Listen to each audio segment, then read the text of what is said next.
Anyone asking for more pretend basketball. I don't remember seeing this insatiable demand, this unquenchable desire for more women's basketball. Matter of fact, if you look at ratings and attendance for Unrivaled, or the fact that absolutely no one is talking about women's college basketball, or the fact that the WNBA finals struggled to sell tickets with tickets going for less than $40, the market seems to be communicating the complete opposite. People are telling you with their remotes they want less. We are witnessing, in real time, the spectacular stress test of a modern sports proposition.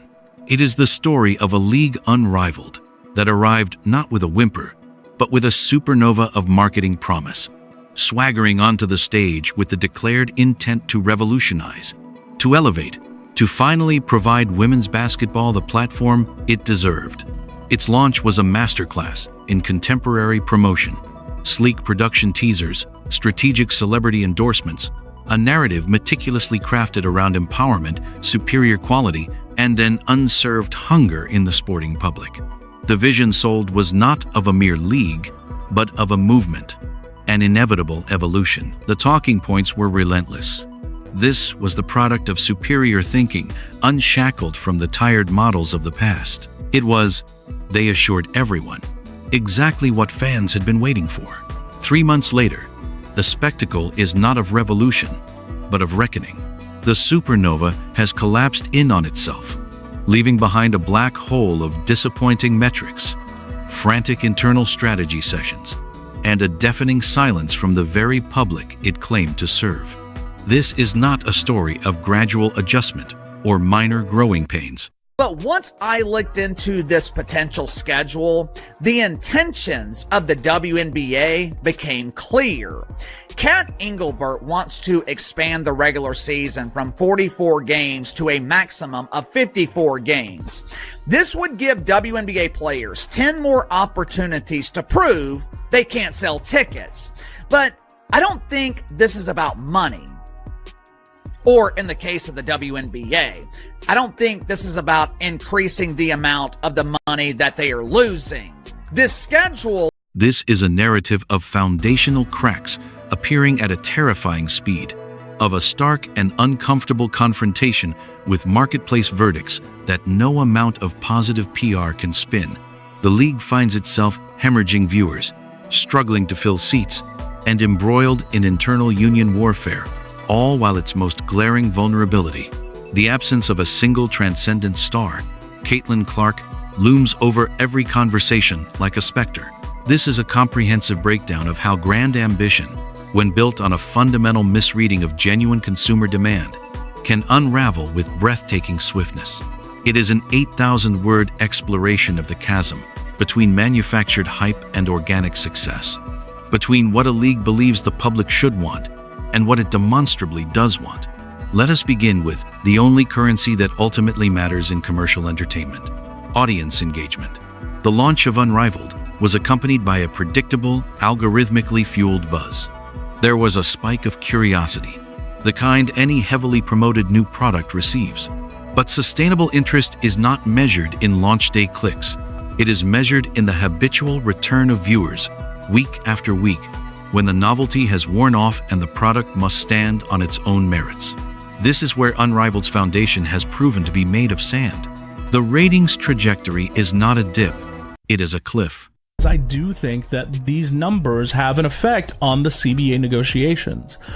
One of the biggest prongs of the WNBA Players Association's platform argument against the league has been that it isn't just one or two players that have created this spike in interest from the general public in the WNBA and have created this spike in revenue.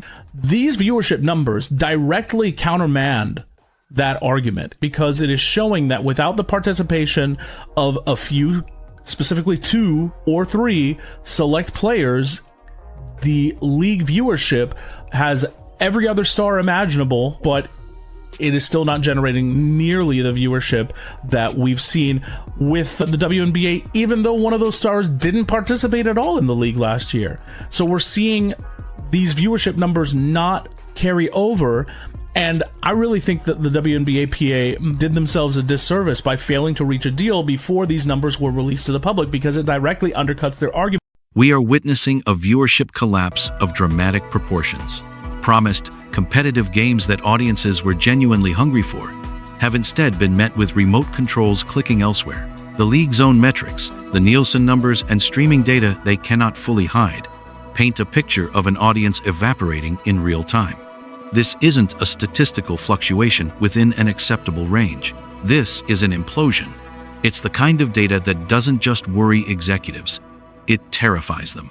It sends sponsors scrambling for their contractual opt-out clauses and forces investors to have very sober, very grim conversations about burn rates and exit strategies.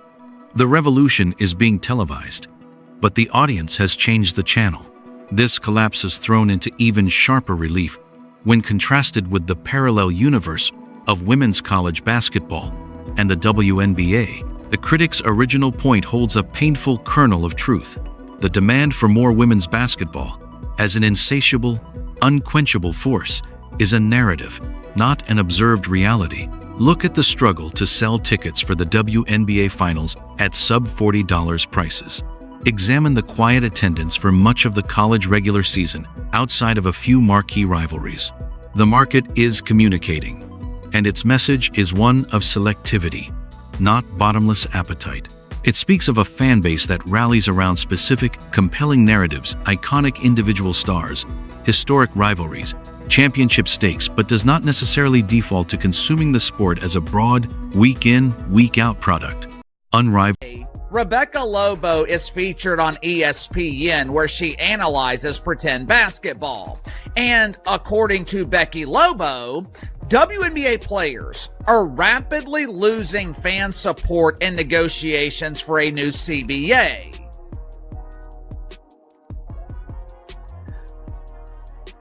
Losing fan support?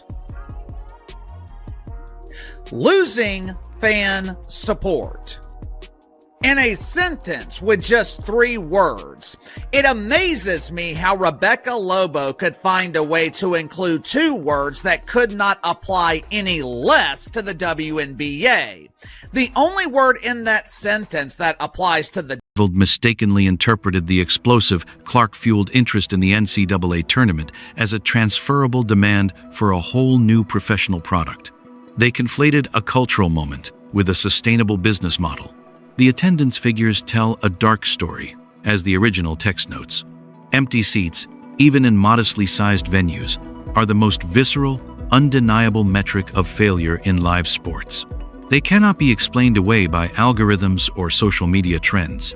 They are a physical manifestation of apathy. When tickets are readily available for pennies on the dollar and still go unpurchased, the message from the market is unambiguous. The perceived value of the live experience does not meet the asking price, however low. Unrivaled promised to light up stadiums with its energy. Instead, the energy is being sapped by vast swaths of unoccupied plastic. Amidst this sea of bad data, one name becomes the unavoidable focal point, the particular name that keeps coming up in every private conversation. Caitlin Clark. Her absence from Unrivaled is not merely a roster note. It has become the league's existential crisis. Laid bare, the situation reveals an uncomfortable and damning truth about the current state of women's basketball's appeal. Its ability to generate mainstream, crossover audience interest remains perilously concentrated in a tiny number of ultra-dynamic individuals. Clark is not just a great player. She is a proven ratings engine. Her games at Iowa shattered records. Her presence moved the needle in a way that was quantifiable and massive. Unrivaled, boasting a roster of other legitimate stars and Olympians, is discovering a harsh reality. The whole, in this case, is vastly less than the sum of its parts in the eyes of the casual viewer. This creates a catastrophic dependency.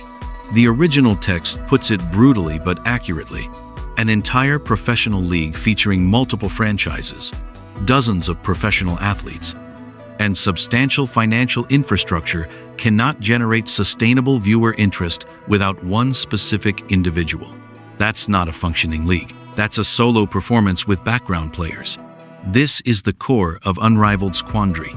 They built a league on the premise of collective star power, but the market has fixated on the power of one star who chose not to participate. Clark's decision to pursue other options, whether the WNBA, overseas play, or other ventures, was a calculated assessment. She evaluated Unrivaled's proposition and found it wanting, or at least less attractive than her alternatives. This single choice delivered a verdict more powerful than any press release. When the athlete with the greatest demonstrated ability to draw an audience says, "No thank you," it begs the question, what does she know that the league's architects are refusing to acknowledge? Her absence is a silent, powerful critique. The league initially tried to downplay it, to talk up the other incredible talent on display. But as the ratings cratered, the narrative subtly shifted. The whispers began, "Imagine if we had Clark." The rescue fantasy now openly centers on a player who is not there. This isn't strategy, it's desperation. The Clark conundrum exposes the artificiality of the hype. You can market a superior product, but if that product lacks the one ingredient the casual audience unequivocally wants to see, all the marketing in the world becomes background noise.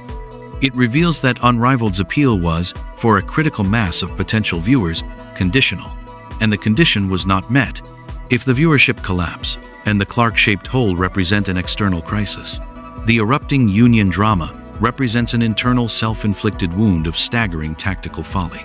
The original text analogy is perfect. It's like negotiating for a promotion while watching your office literally go up in flames. At the precise moment, Unrivaled requires monolithic, unified focus, a collective effort to stop the bleeding, to innovate, to desperately claw back audience share. It is instead consuming itself with internal conflict. Players, through their association, are pushing for increased compensation, better benefits, and a larger share of league revenue. These are, in a vacuum, perfectly reasonable goals for a labor force. But labor negotiations exist not in a vacuum, but in the context of the business's health. And here, the context is one of catastrophic failure. The fundamental logic of leverage in labor disputes is that the worker's presence is vital to the enterprise's revenue generation. The threat of withholding labor is powerful because customers will miss the product. But what leverage exists when the customers are already leaving in droves? What is the potency of a strike threat when the audience has already, in effect, gone on strike? The players are arguing over the division of revenue that is rapidly disappearing, fighting for a larger piece of a pie that is not just shrinking, but actively molding. It is a remarkable display of priorities inverted, of a profound disconnect from the commercial reality unfolding around them. This internal warfare generates a second layer of catastrophic messaging. Instead of headlines about thrilling games, breakout performances, or community initiatives, the stuff that might slowly build interest, the headlines are about acrimony, demands, and stalemate. This is toxic narrative for a fledgling league.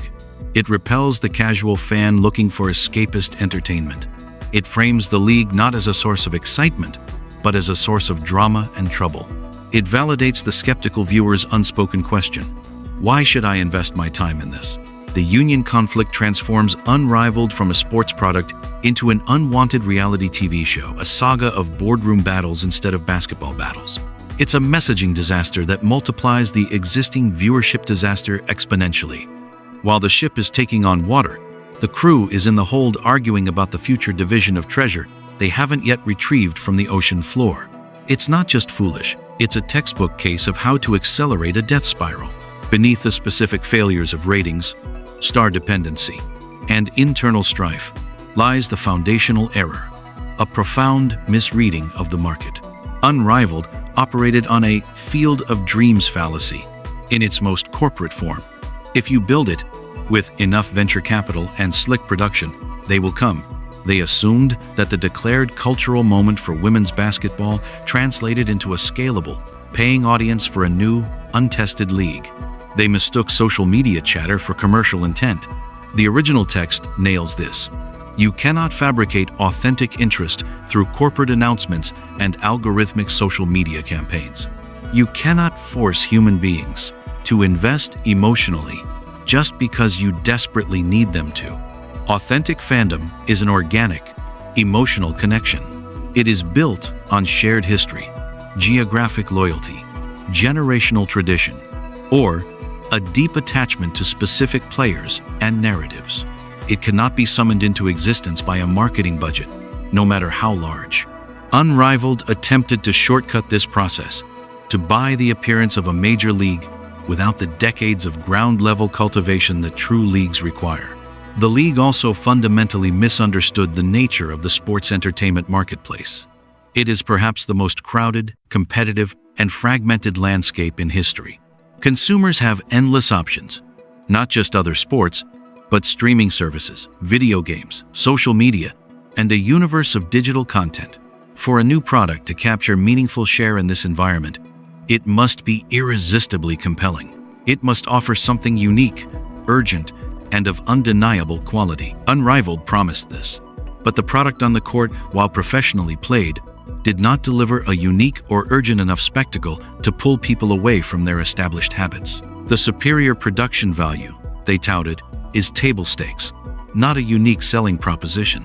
A 4K broadcast is meaningless if the game itself doesn't feel must-see. Furthermore, the attempt to position itself as the evolution carried an implicit criticism of the established WNBA. This alienated a segment of the existing, dedicated women's basketball fan base who are loyal to the WNBA and its players.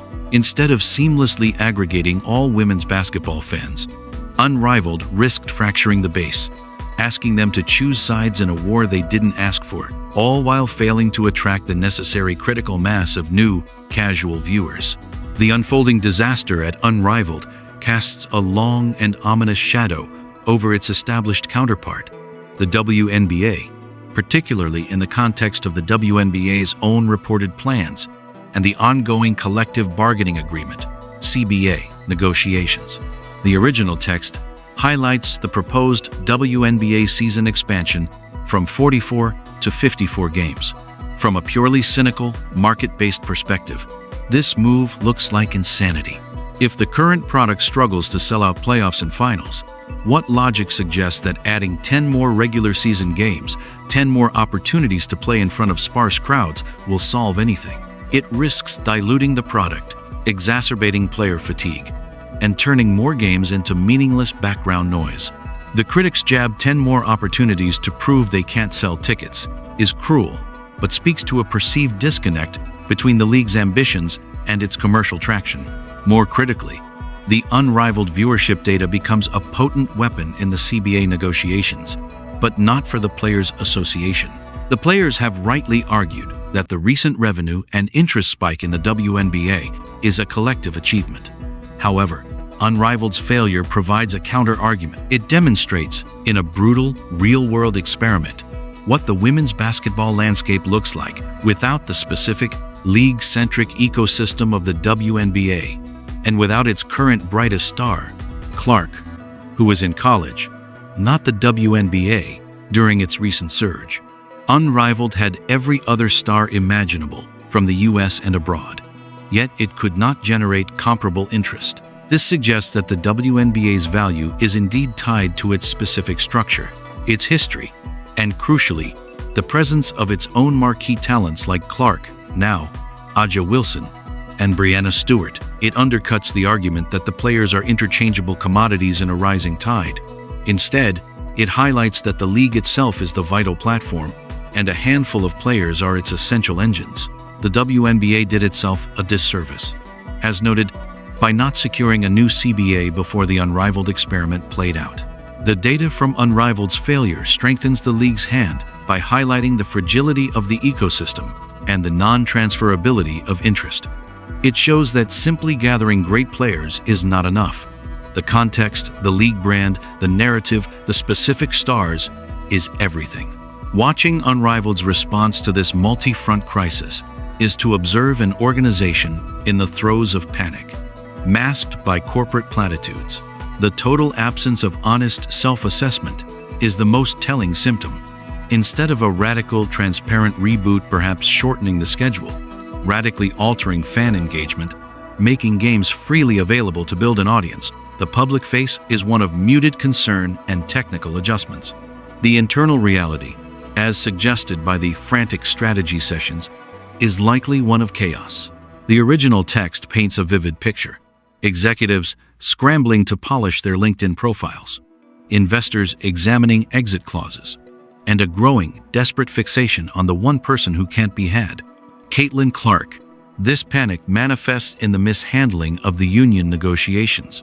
A secure, confident league facing strong growth would engage in tough but focused bargaining. A league in freefall engages in either capitulation, out of fear, or belligerent warfare, out of desperation. The latter seems to be playing out, creating the unwanted reality television that further poisons the brand. It's a distraction from the core mission, a symptom of leadership that is reacting to symptoms rather than diagnosing the disease. The messaging becomes schizophrenic. One day, it's "we're thrilled with our core fan base and building sustainably." The next, there are leaks about how everything would be different with Clark. This inconsistency erodes trust with the few remaining faithful and signals weakness to the broader market. It is the communication strategy of an entity that does not have control of its own narrative, because the narrative is being written by the harsh, unyielding data of viewer abandonment. The failure of Unrivaled becomes even more instructive when contrasted with how successful sports leagues, both new and old, have built and maintained their audience. True sports leagues are not built top-down by fiat and financing. They are grown organically. The NBA, NFL, and European soccer leagues have decades, even centuries, of embedded cultural roots. They are tied to cities, to regional identities, to family traditions. Newer leagues that have found success, like the UFC, did so by offering a truly differentiated product, mixed martial arts at a time when it was niche, and cultivating a gritty, authentic, hardcore fan base over years before going mainstream. They didn't pretend to be Major League on day one. They earned it through a unique and compelling product. Unrivaled attempted to skip the organic phase. It tried to purchase Major League status. It lacked the geographic ties of city-based franchises, which provide a built-in base of local support and natural rivalries. It lacked history. It lacked the slow-burn stories that create deep emotional bonds. It tried to replace all that with pure spectacle and star power. But the spectacle was not unique enough, and the star power was incomplete. Furthermore, successful leagues understand that while superstars are vital, the league's identity must be bigger than any one player. The NFL thrived after Peyton Manning and Tom Brady retired. The NBA survived the retirements of Magic, Bird, and Jordan. The system itself creates the stars and the narratives. Unrivaled's crisis reveals it has no such system. It is a platform wholly dependent on the pre-existing fame of its players. And when the biggest draw opts out, the platform's inherent weakness is exposed. It has not yet created its own gravity. It was merely riding the gravity of others. So, where does this leave Unrivaled? The trajectory seems clear. Continued viewership erosion, mounting financial losses, increasingly acrimonious internal relations, and a growing reputation as a cautionary tale. The foundation is cracking, and the cracks are now too wide to plaster over with positive spin. Can it survive? The path is narrow and fraught. It would require a humility thus far absent, a radical downsizing of expectations, a complete overhaul of its relationship with players, to form a true partnership in survival, a focus on creating a single, must-see event or narrative rather than a full-bloated schedule, and perhaps most painfully, a public acknowledgement that it must build from the ground up, not from the cloud down. It must stop trying to be the NBA overnight and start trying to be the best, most compelling niche product it can be. But the prevailing bet, as the original commentator suggests, is on continued disaster. The initial window of curiosity has slammed shut. The market has issued its verdict. The union conflict provides a convenient scapegoat, but it is a symptom, not the cause. The cause is the original sin of believing you can manufacture a cultural institution through marketing and money alone, without the authentic, earned, organic connection that is the lifeblood of sports. The ultimate tragedy, as outlined in this extensive analysis, is not Unrivaled's potential demise.